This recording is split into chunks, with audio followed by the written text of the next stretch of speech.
शहर में एक गरीब आदमी लकड़ियां काट कर बड़ी मुश्किल से गुजर बसर करता था। यहाँ तक कि दिन ब दिन उस पर कर्ज चढ़ता जा रहा था। एक दिन उसने अपनी बीवी से कहा कि क्यों ना मैं किसी दूसरे शहर जाऊं और वहां जाकर कुछ काम करूं ताकि कुछ आमदनी आए, हमारा कर्ज उतर जाए और हमारी ज़िंदगी कुछ बेहतर हो जाए। बीवी ने कहा, जैसे आपको बेहतर लगे, मैं आपके लिए दुआ गो हूँ, यकीनन अल्लाह बेहतर करेगा। वो शख्स गया, बहुत काम ढूंढा लेकिन काम ना मिला। बस वो लकड़ियाँ काट कर गुजारा करने लगा, ये चाह के कि कुछ पैसे जमा हो जाएं और फिर मैं अपने वतन जाऊंगा।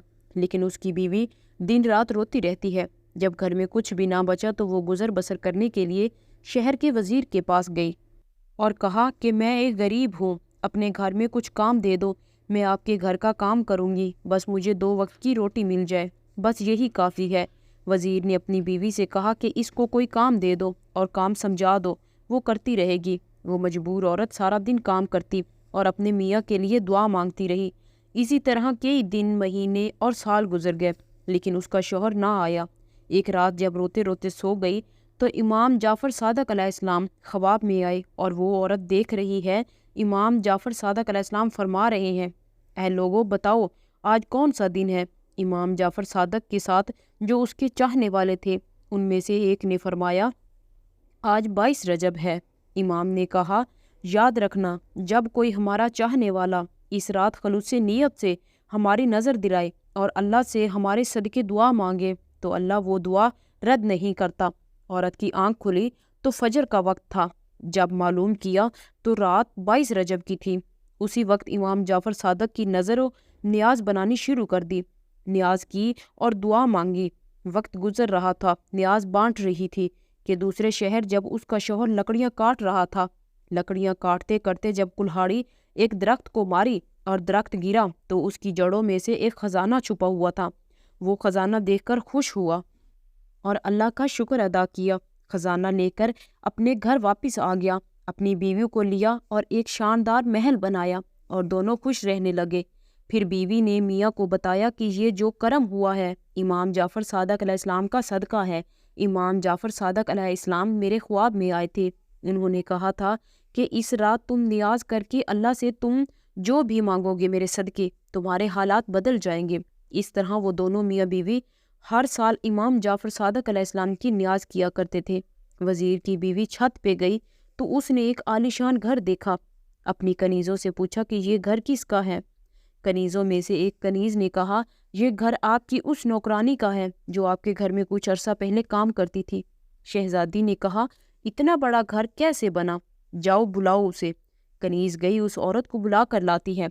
वो औरत इमाम जाफ़र सादक अलैहिस्सलाम का पूरा वाक़या सुनाती है कि इमाम जाफ़र सादक अलैहिस्सलाम ने कहा था कि इस तारीख को मेरी नज़र करो। मैंने दिल से नज़र की तो अल्लाह ने मुझे नवाज दिया। वो दिल ही दिल में कहने लगी कि ऐसा झूठ मैंने आज तक नहीं सुना, यकीनन इसके मियाँ ने कहीं से चोरी की होगी और ये कहानियाँ बना रही है। औरत चली गई लेकिन वज़ीर की बीवी के दिन बदलते गए। अचानक से जो नाइब वज़ीर के लिए हसद रखता था उसने बादशाह को भड़काना शुरू कर दिया। बादशाह ने वज़ीर को बुलाकर पूरा हिसाब मांगा तो वज़ीर जब हिसाब देने लगा तो हिसाब सही दे नहीं पाया। नाइब वज़ीर ने कहा, ए बादशाह सलामत, मैंने कहा था ना, ये आपकी पीठ पीछे आपको नुकसान पहुंचाता है। सुनकर बादशाह को जलाल आया। उसने वज़ीर को निकाल दिया और कहा कि महल में नहीं रहोगे, जाओ अपने लिए कोई और काम ढूंढो। वज़ीर अपनी बीवी को लेकर शहर से बाहर जा ही रहा था। रास्ते में दोनों को भूख लगी। उन्होंने तरबूज खरीदा और तरबूज को एक कपड़े में बांध लिया कि किसी साए वाली जगह पर रुक के खाते हैं। फिर बादशाह का बेटा शिकार पर गया था। वो सुबह से लेकर शाम तक घर न पहुंचा। नाइब वज़ीर ने कहा कि आपने वज़ीर को निकाल दिया, उसने तो कहीं शहजादे को कोई नुकसान तो नहीं पहुंचाया। ये सुनकर बादशाह को गुस्सा आया।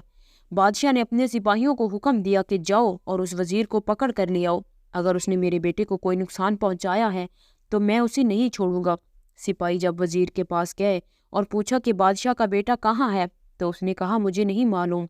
सिपाहियों ने वज़ीर और उसकी बीवी को बादशाह की खिदमत में हाजिर किया। बादशाह ने कहा, रुमाल में क्या बांधा हुआ है? उसने कहा, तरबूज है। बादशाह ने कहा, खोलो। जैसे ही उसको खोला गया तो उसमें शहजादे का सर था। ये देखकर बादशाह की आंखों में खून उतर आया। बादशाह ने हुक्म दिया कि वज़ीर और उसकी बीवी को कैद कर दिया जाए। وزیر روتا رہا کہ میں نے کچھ نہیں کیا۔ بادشاہ نے ایک نہ سنی۔ جب قید خانے میں دونوں رونے لگے تو وزیر کہنے لگا، اچانک سے اتنا سب کچھ برا کیوں ہونے لگا ہے؟ یقیناً مجھ سے کوئی گناہ ہوا ہے۔ اتنے میں وزیر کی بیوی رونے لگی اور رو کر کہنے لگی، برا تم سے نہیں بلکہ مجھ سے ہوا ہے۔ تمہیں یاد ہے ہمارے ہاں ایک نوکرانی تھی جو آپ کے پاس کام کے لیے آئی تھی۔ وہ کل میرے پاس آئی تھی اور وہ شہزادیوں کی طرح رہتی ہے۔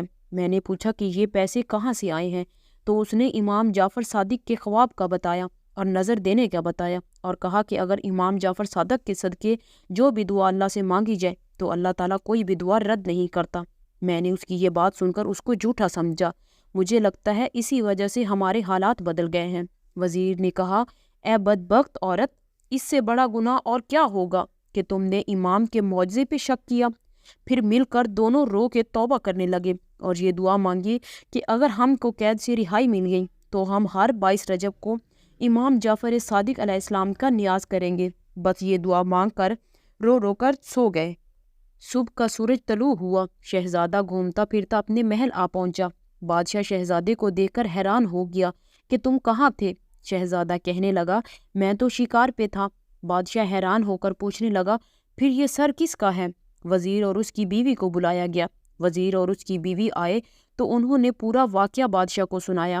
بادشاہ نے امام جعفر صادق علیہ السلام کا نام سنا اور انہوں نے بھی کہا کہ آج سے ہر 22 رجب کو جہاں جہاں میری سلطنت ہے وہاں امام جعفر صادق علیہ السلام کا نیاز کیا جائے، اور وزیر کو اپنے عہدے پر قائم کیا اور نائب وزیر کو اپنی سلطنت سے نکال دیا۔